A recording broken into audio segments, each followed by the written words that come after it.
Herdar ou não herdar? Eis a questão.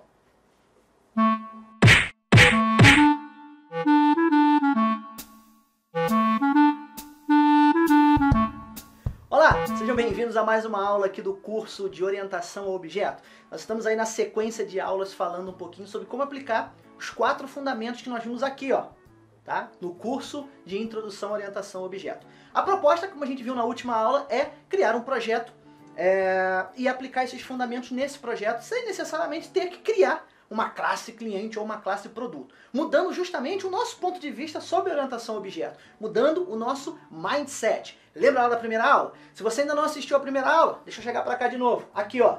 Clica aqui, vai lá, assista a aula de mindset, que foi a primeira aula desse curso, depois volta aqui para essa aula para você entender o que é o mindset e por que a gente está falando tanto disso nas nossas aulas.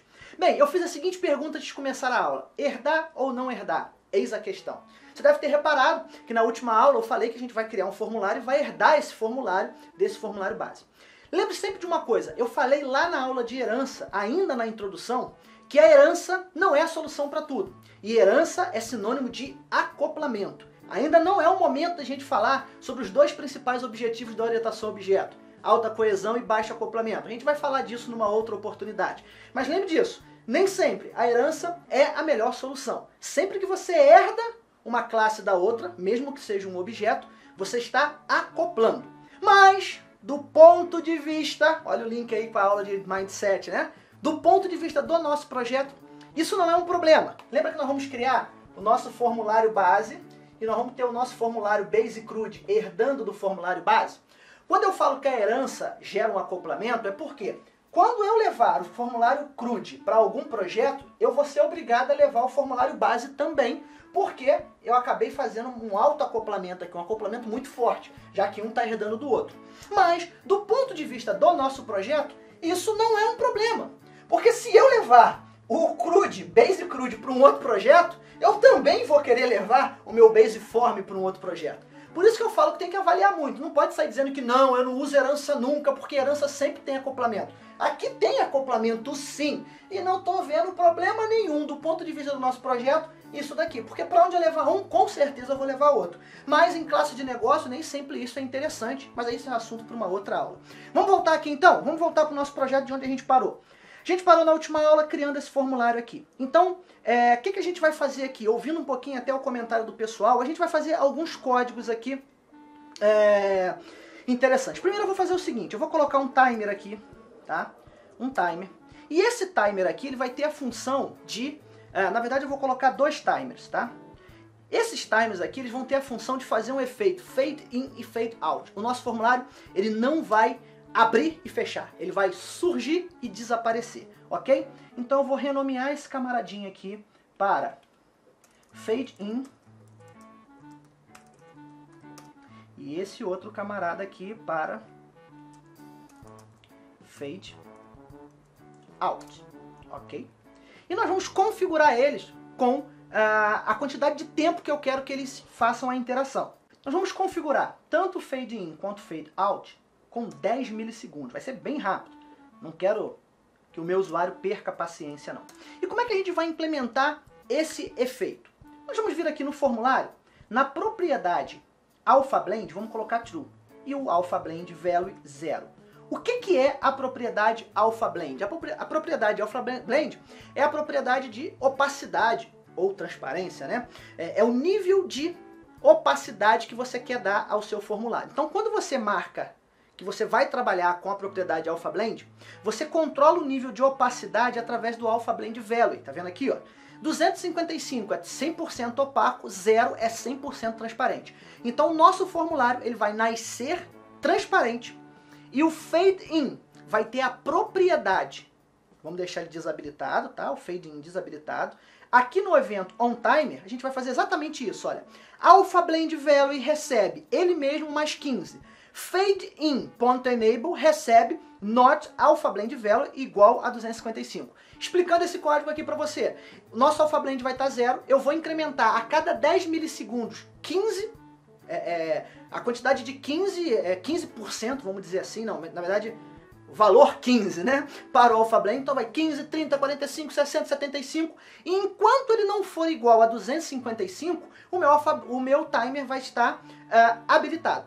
Quando ele chegar a 255, eu desligo o meu timer, ele para ali. Beleza? Então essa é a primeira coisa. E o nosso fade out? O nosso fade out também vai ficar desabilitado. Também com 10 eu já coloquei. E aqui, olha, o que a gente vai fazer? Alpha blend recebe ele mesmo menos 15. Então eu vou diminuindo a minha... Eu vou diminuindo. Opa! Então eu vou diminuindo o valor do meu alpha blend value. Quando ele chega a 0, eu fecho o meu formulário. Essa é a primeira coisa que a gente vai fazer. Efeito fade in, fade out. Outra coisa que a gente pode fazer, trocar o enter por tab, né? Então a gente vai vir aqui e vai colocar o keep preview como true. Então cadê o meu keep preview? Ok. Então ele vai repassar o pressionamento de tecla para o controle que tiver foco. E aqui a gente vai no nosso onKeyDAO e vamos colocar o seguinte código. Case VK Escape, ou seja, se eu pressionei o meu ESC, eu ativo o meu fade out. Então o meu formulário vai desaparecendo até ser fechado. E se eu pressionar Enter, eu vou usar o método perform. O que o método perform faz? Ele envia uma mensagem para o controle que eu estou no momento. Então, quando eu digo perform, eu estou fazendo é como se eu estivesse fazendo self.perform. Envie esse comando para o formulário. Eu não passo pelo sistema operacional. Eu mando uma mensagem para mudar de foco para o próximo controle sem passar pelo sistema operacional. Diferente do send message e do post message que passa pela fila do sistema operacional. Então, no momento em que alguém pressionar ESC nesse meu formulário, ele vai ser fechado. Pressionar Enter vai mover o foco para o próximo controle. Então essa é a segunda funcionalidade que a gente colocou no nosso formulário. Mas o que a gente pode fazer? Vamos aqui em cima, na seção Protected. Olha aí, ó, fazendo um link lá com a nossa aula de encapsulamento. O que é o conceito, o que é o Scope Protected? Protected é quando eu tenho um método, uma propriedade que pode ser vista pela própria classe por classes descendentes. Por que eu coloquei como Protected? Eu quero que cada formulário meu possa redefinir o título dele. Então o formulário de cliente vai redefinir o título para cadastro de cliente, o de fornecedor para cadastro de fornecedor, o de produto para cadastro de produto. Mas eu quero deixar a programação nesse formulário. Já que eu quero deixar a programação no formulário base, eu tenho que eu não posso implementar, eu tenho que só deixar a chamada do método e permitir que alguém sobrescreva o meu método, polimorfismo. O mesmo método que se comporta de maneira diferente dependendo de onde for chamado. Então eu vou vir aqui e vou criar uma função, ou posso criar um procedimento, tanto faz, eu vou criar uma função, tá? Function get título, que retorna uma string. Virtual, para poder ser sobrescrito, e abstrato. Ou seja, ele não vai ter implementação aqui. Se eu não colocar abstrato, eu tenho que implementar ele aqui e colocar um código. É aqui que o código vai entrar? Não. O código vai entrar no formulário herdado. Então aqui eu não tenho implementação, ok? Mas eu posso vir aqui no meu onShow do formulário e já dizer que o caption do formulário recebe getTítulo.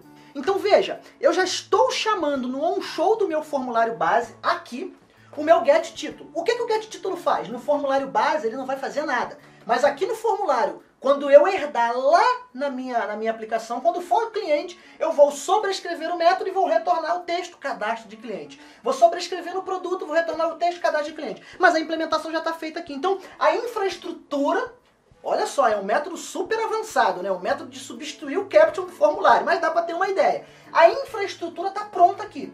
No onShow desse formulário ele vai chamar getTítulo. Ele não quer saber o que está implementado lá. Aqui não tem implementação nenhuma, mas a infraestrutura já está programada. Quando eu herdar, eu sobrescrevo o método. Então ali eu tenho o conceito de polimorfismo. Beleza, pessoal? Então essas são algumas funcionalidades interessantes que a gente poderia colocar nesse formulário básico. A gente vai ficando por aqui. Na próxima aula a gente vai continuar melhorando esse formulário para que a gente possa ter novos recursos, vamos herdar, vamos começar o cadastro, o nosso CRUD, e aí a gente vai aplicando outros conceitos da orientação a objeto. Mas está dando para perceber que Não necessariamente você precisa de uma classe, cliente, produto, ou seja lá o que for, para implementar os conceitos da orientação a objeto. Isso é isso que eu quero que você entenda, ok? Beleza? Galera, não custa pedir, né? Inscreva-se aqui no nosso canal. Se você tem gostado das vídeos, deixe seu comentário aqui embaixo. E algumas pessoas me mandaram e-mail perguntando cadê os códigos-fonte. Bem, se você ainda não está cadastrado no curso, esse é um curso público, gratuito. Você pode ver todas as vídeos aqui no meu canal RM Factory no YouTube. Porém, lá os alunos que se cadastram na minha área de membros, na minha área de alunos, eles têm algumas prerrogativas, como por exemplo, os códigos-fonte. Então se você quiser o código-fonte, você tem que se cadastrar no curso. Você acessa cursopoo.rmfactory.com.br. Tá aqui, ó. Tô botando o link aqui embaixo para você, ó. cursopoo.rmfactory.com.br. Você vai colocar o seu nome, você vai colocar o seu e-mail, você automaticamente vai se inscrever na minha lista e eu vou começar a trocar e-mails com você. Além disso, você vai receber um usuário e senha para entrar na minha área de membros. O que tem na minha área de membros? Tem o módulo 1 com todas as vídeos lá, tem questionários para você responder, vai ter o código-fonte, cada aula tem um material complementar, então nessas aulas aqui vai ter o código-fonte. E o mais importante, ao final deste módulo, quem tiver na área de aluno vai ganhar um certificado assinado por mim, reconhecendo que você fez esse curso de orientação a objeto. Então, gratuitamente também, sem pagar nada, você vai poder emitir o seu certificado direto na área do aluno. No final desse curso eu vou liberar o certificado para que você possa emitir. Mas você só vai conseguir emitir se você estiver cadastrado lá. Se você estiver só assistindo aqui pelo YouTube, eu peço que você dê o seu joinha aqui, é muito bom. Peço que você compartilhe nas redes sociais, mande para aquele seu amigo lá que não consegue entender orientação a objeto, para que ele possa entender. Mas para que você possa ganhar o certificado, baixar os códigos-fontes e ter acesso a materiais complementares, curso PO, de novo aqui, ó, .rmfactory.com.br, curso PO.rmfactory.com.br. Galera, eu vou ficando por aqui. Até a próxima aula. Eu sou Rodrigo Mourão, pela sua atenção. Muito obrigado.